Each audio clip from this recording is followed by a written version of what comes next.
তৌহিদি জনতা হোক আর যে জনতা হোক, আর কিন্তু মাজার ভাঙলে খবর আছে, আমি কিন্তু বলে দিলাম। সুন্নির মানুষ কিন্তু রাস্তায় নামবে এবং সুন্নি এই দেশে 12 আনা মুসলমান। ইসলামের তো বিরুদ্ধেই না, কোন তরিকারই আমি বিরুদ্ধে না, যে যা ইচ্ছা করবে, কেউ কাউকে বাধা দিতে পারবে না, এটা আমি বিশ্বাস করি। রাজবাড়িতে একজন মানুষের লাশকে কবর থেকে তুলে তার লাশ পুড়িয়ে দেওয়া হয়েছে, নাউজুবিল্লাহ।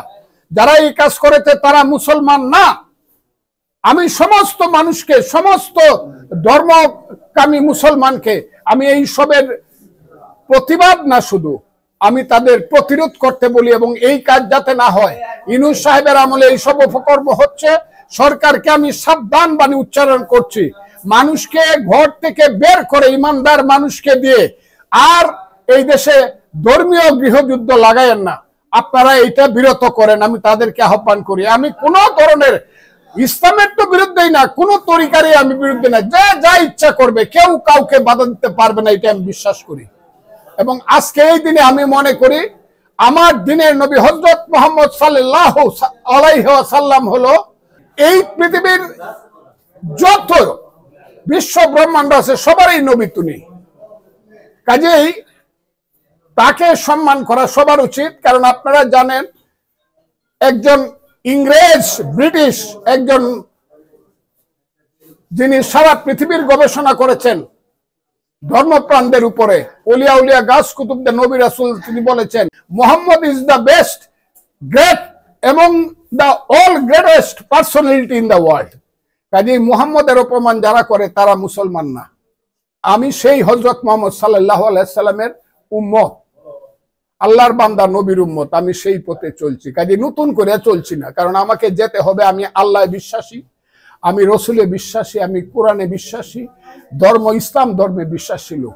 কাজে আমি আমার তরিকা মানি, আমি আহলে সুন্নাতুল জামাতকে, আমার যেহেতু পূর্বপুরুষরা সেটা করে গেছে, আমার দাদার বাবা, আমার দাদা, আমার বাবা, আমিও সেই লাইনের লোক। এটা কেউ আমাকে পছন্দ করতেও পারে না, কিন্তু আমি আমার ধর্ম নিয়ে কোন ধরনের বিতর্কে যাইতে চাই না।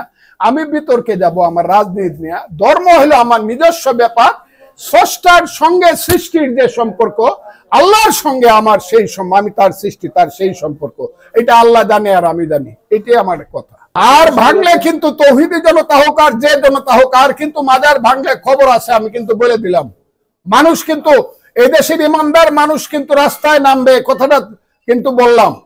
সুন্নির মানুষ কিন্তু রাস্তায় নামবে, এবং সুন্নি এই দেশে 12 আনা মুসলমান। সুন্নি হলো এই দেশে 12 আনা মুসলমান, এইসব ওয়াহাবিরা না। শুধু জামায় মুসলমান যারা বলে জামাতে ইসলাম, জামার মধ্যে ইসলাম, সাদা পাঞ্জাবি, সাদা পাজামা, এটা হলো দাড়ি, এটা হলো ইসলাম। সুন্নিরা কিন্তু জামাতে ইসলাম না, তারা হলো ইমানে ইসলাম, কলবের মধ্যে ইসলাম। এগুলো আমি অনেক কথা বলতে পারবো, দিনের পর দিন লেখাপড়া করে কথা কই। কলবের মধ্যে, সুন্নিদের হইল কলবের মধ্যে ইসলাম। কাজে ওই সময় জামার মধ্যে ইসলাম না, তারা যাতে সাবধান হয়। আর যদি মাজার ভাঙ্গা হয়, খবর আছে, আমি বলে দিলাম, এবং সরকারকে কিন্তু হুঁশিয়ার করতে হবে। আর যদি মাজার ভাঙ্গা হয়, প্রয়োজনে ওখানে গিয়ে ওই সুন্নিরা দিনের পর দিন, রাতের পর রাত অনশন ধর্মঘট করবে।